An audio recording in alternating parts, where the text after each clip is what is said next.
નમસ્કાર વિદ્યાર્થી મિત્રો, આજે આપણે દ્વિતીય સત્ર લેખિત મૂલ્યાંકન કસોટી 2025 અંતર્ગત તારીખ 23 એપ્રિલના રોજ ધોરણ 7માં જે સમાજનું પેપર છે એ પેપરના અભ્યાસ માટેનું મોસ્ટ આઈએમપી પેપરનું સંપૂર્ણ સોલ્યુશન કરવાનું છે। વિદ્યાર્થી મિત્રો, આ ઓરિજિનલ પેપર નથી, માત્ર અભ્યાસ માટેનું સૌથી મોસ્ટ આઈએમપી પેપર સોલ્યુશન છે।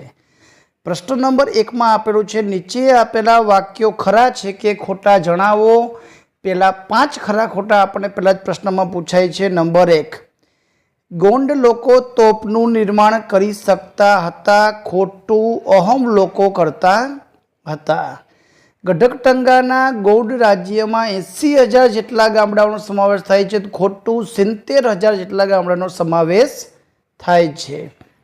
गुजरात और मध्य प्रदेश राज्य में भील सरदारों रजवाड़ा था, तो जवाब आवशे साचू।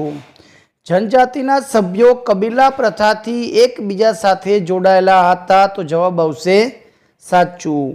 आदिवासीओ जीवन निर्वाह माटे वन पेदाशों पर आधार राखे छे, तो जवाब आवशे साचू।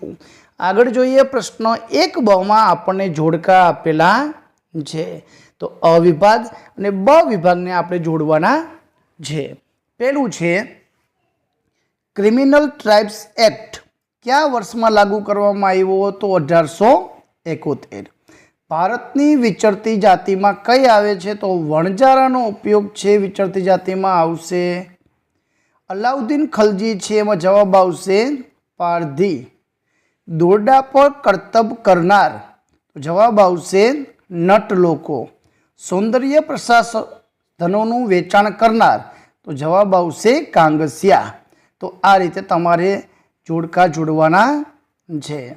आगळ जोईए प्रश्न नंबर 2 ए आपेलो छे, एमां आपणे नीचे आपेली खाली जग्याओ पूरो। गुजराती भाषाना आदि कवि खाली जग्याने मानवामां आवे छे। विद्यार्थी मित्रों, जवाब आवशे नरसिंह मेहता। नंबर 2, हरिबोलनो मंत्र खाली जग्याए बंगाल में गूंजतो कर्यो, तो चैतन्य महाप्रभुए। संत एकनाथ खाली जग्या राज्यना रहवासी हता, तो जवाब आवशे महाराष्ट्र। नंबर 4, वैष्णव भजन तो तेने रे कहीए आ भजनना रचिता खाली जग्या हता, तो जवाब आवशे नरसिंह मेहता। आगळ छे प्रश्न नंबर 2 ब, मने ओळखो अने जवाब लखो।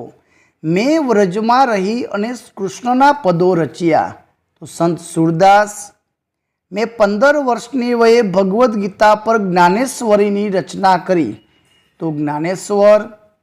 हूँ दक्षिण भारत में लोकप्रिय चिश्ती सूफी संत छूँ, तो शेख बुरहानुद्दीन।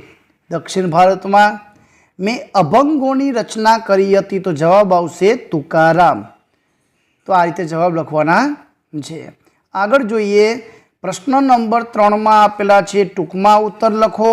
विद्यार्थी मित्रों, आ विडियो में आपणे मात्र हेतुलक्षी प्रश्नों संपूर्ण सोल्यूशन करशुं। प्रश्न टूंकमां उत्तर ने मुद्दासरनो जवाबनुं सोल्यूशन आवता भाग में करशुं। पण केवा प्रश्न पूछाय छे त्यांथी अहींथी अभ्यास करी लेजो, जेथी करीने तमे तैयारी करी शको। नरसिंह मेहतानी कृतिना नाम, भारतना उजवाता उत्सवों, तमाम उत्सवों विषे लखी नाखवानो छे। जे जेटला उत्सवों नाम आवड़े ए। भरतनाट्यम विषे टूंकमां समजावो। मंदिरों बनाववानी विविध शैलीना नाम, जे 3 शैली छे, 3 शैलीना नाम लखी लेवाना छे। नवरात्रि तहेवार विषे टूंकमां, नवरात्रि 9 दिवसनो तहेवार, क्यारथी चालू थाय, 10मे दिवसे दशहरा, लोको कई रीते नवरात्रिनी उजवणी करे एना विषे तमे लखी सको। प्रश्न नंबर 4 में आपण मुद्दासर छे, 18મી सदीनी भारतीय राजकीय स्थिति, शिवाजी महाराजना जीवन विषे समजावो अने राजपूत शासन कई रीते हतुं एनी समझ आपो। कोई पण 2 लखवानो छे। प्रश्न 5 में पण टूंकमां उत्तर आपेला छे। मानव सर्जित आपत्तिना नाम, कोमी रमखाण, हुल्लड़, आग, कोई कारखानामां अकस्मात। आपत्ति अने व्यवस्थापन एटले शुं, तो कोईपण घटना कुदरती के मानव सर्जित होय तेने आपत्ति कहेवाय। अने आपत्ति पछीनी अने पहेलानुं जे व्यवस्था करी, एनुं बचाव कार्य करी, एनी सामे केवी तैयारी राखी, ए व्यवस्थापनमां आवशे। સુનામી એટલે શું? તો સમુદ્રમાં ભૂકંપના કારણે જે પાણીના ઊંચા કદના મોજા ઉછળે છે અને કિનારા તરફ ઘસી આવે છે તેને સુનામી કહેવાય. જ્વાળામુખી પ્રસ્ફોટનના 2 ફાયદા, ભૂકંપ પછીની 2 સમસ્યાઓ, જમીનના પ્રકાર, જમીનના 8 પ્રકાર, ખનિજ સંરક્ષણના ઉપાયો, એના બચાવ માટે શું કરવું જોઈએ, અને જંગલોનું મહત્વ, તો જંગલોમાંથી આપણને કઈ કઈ વસ્તુ મળે એ આપણે લખવાનું છે. વિદ્યાર્થી મિત્રો, પ્રશ્ન ખૂબ જ સહેલા છે, પ્રશ્નની તૈયારી કરી લેજો. પ્રશ્ન નંબર 7 આપણને પૂછાયેલું છે, નીચે આપેલા સ્થળોને ભારતના નકશામાં દર્શાવો.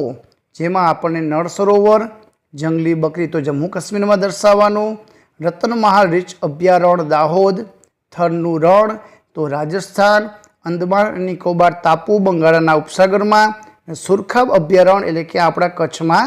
તો આ રીતે દર્શાવવાનું છે. ચાલો આપણે નકશાનો અભ્યાસ કરી લઈએ. તો સૌથી ઉપર જમ્મુ કાશ્મીરમાં આપણે જંગલી બકરી કરીને લખી નાખવાનું છે. અહીં રાજસ્થાનમાં થરનું રણ આવ્યું છે, સુરખાબ અભયારણ્ય આ કચ્છમાં, અહીંયા નળ સરોવર છે, અમદાવાદ અને સુરેન્દ્રનગરની વચ્ચે દર્શાવી દેવાનું છે. રતનમહાલ રીંછ અભયારણ્ય અહીં જે દાહોદ જિલ્લો આવેલો છે ત્યાં દર્શાવી દેવાનું છે. અને અંદમાન નિકોબાર ટાપુ છે, આ બંગાળાની ખાડીમાં આવેલા છે, બધા ટાપુઓ દેખાય છે, તો અહીંયા લખી નાખવાનું છે. તો આ રીતે નકશામાં નામનિર્દેશન તમારે કરવાનું છે. આગળના પ્રશ્ન નંબર 8 આપેલું છે, નીચે આપેલા જોડકા યોગ્ય રીતે જોડો. અવકાશયાત્રી કોણ હતું? તો કે કલ્પના ચાવલા. ભારતના વડાપ્રધાન તો ઇન્દિરા ગાંધી રહી ચૂક્યા હતા. ભારતનું જાતિ પ્રમાણ જોવા જઈએ તો જાતિ પ્રમાણ 1000, પુરુષોએ 943 સ્ત્રીઓ. ગુજરાતનું જાતિ પ્રમાણ જોવા જઈએ તો જવાબ આવશે 1000, પુરુષોએ 919 સ્ત્રીઓ. તો આ રીતે જવાબ લખવાના છે. એના પછીનો પ્રશ્ન 8 ચિત્ર જોઈને મને ઓળખો. વિદ્યાર્થી મિત્રો, અહીં આપણને જે સ્ત્રીમાં વિશેષતાવાળી સ્ત્રીઓ છે જે એના ચિત્રો અહીં આપેલા છે, એ ચિત્રો છે ઓળખવાના છે અને તમારે એના જવાબ લખવાના છે. તો અહીં લતા મંગેશકરનું ચિત્ર આપેલું છે વિદ્યાર્થી મિત્રો, આછું દેખાય છે. પ્રતિભા પાટીલ, નીચે આપેલું સુષ્મા સ્વરાજ અને સરિતા ગાયકવાડ. તો પાઠ્યપુસ્તકમાં જેટલા સ્ત્રીઓ વિશેનો અભ્યાસ આવે છે, જેને અલગ અલગ ક્ષેત્રોમાં ખાસ પોતાનું જે કલા છે એ પ્રદર્શિત કરી છે, તો વિદ્યાર્થી મિત્રો દરેક સ્ત્રીઓ વિશે અભ્યાસ કરી લેજો, એના ચિત્રો ખાસ જોઈ લેજો, જેથી કરીને આ પ્રશ્ન તમને 4 ગુણવાળો આવડી જાય. એના પછી પ્રશ્ન નંબર 9 આપેલું છે, નીચે આપેલા પ્રશ્નોના મુદ્દાસર જવાબ લખો. કૃત્રિમ ઉપગ્રહ વિશે માહિતી આપો. કઈ રીતે આપણે ઉપયોગ કરીએ છીએ, શેના દ્વારા આપણે ઉપગ્રહને છોડવામાં આવે છે, ટેલિવિઝનના લાભો, ટીવી દ્વારા આપણને શું ફાયદાઓ થાય છે, વર્તમાન સમયની સિનેમાની ભૂમિકા, ટપાલ પત્તી વિશે વ્યક્તિ ચર્ચા કરો. પ્રશ્ન નંબર 10 પણ આપણે મુદ્દાસર મોહલ્લા બજાર વિશે માહિતી, બજારમાં શોપિંગ કોમ્પ્લેક્સ અને મોલ વિશે માહિતી, પ્રમાણિત ચીજવસ્તુઓની વિવિધ જે નિશાનીઓ આવે છે એ નિશાનીઓ અને તેનો નિશાનીનો ઉપયોગ કઈ રીતે થાય છે, ને ઉત્પાદનથી બજાર સુધી વસ્તુઓ ગ્રાહકો સુધી પહોંચવાની જે આખી પ્રક્રિયા છે એ તમારે અહીં લખવાનું છે. તો વિદ્યાર્થી મિત્રો, આ પ્રશ્નો છે એનું સોલ્યુશન આપણે આવતા ભાગમાં કરશું. તો આ હતું ધોરણ 7 સામાજિક વિજ્ઞાનનું મોસ્ટ આઈએમપી પેપરનું સંપૂર્ણ સોલ્યુશન. વિદ્યાર્થી મિત્રો, સ્ત્રીઓના ફોટા અને એના નામને ઓળખવાનો અભ્યાસ કરી લેજો.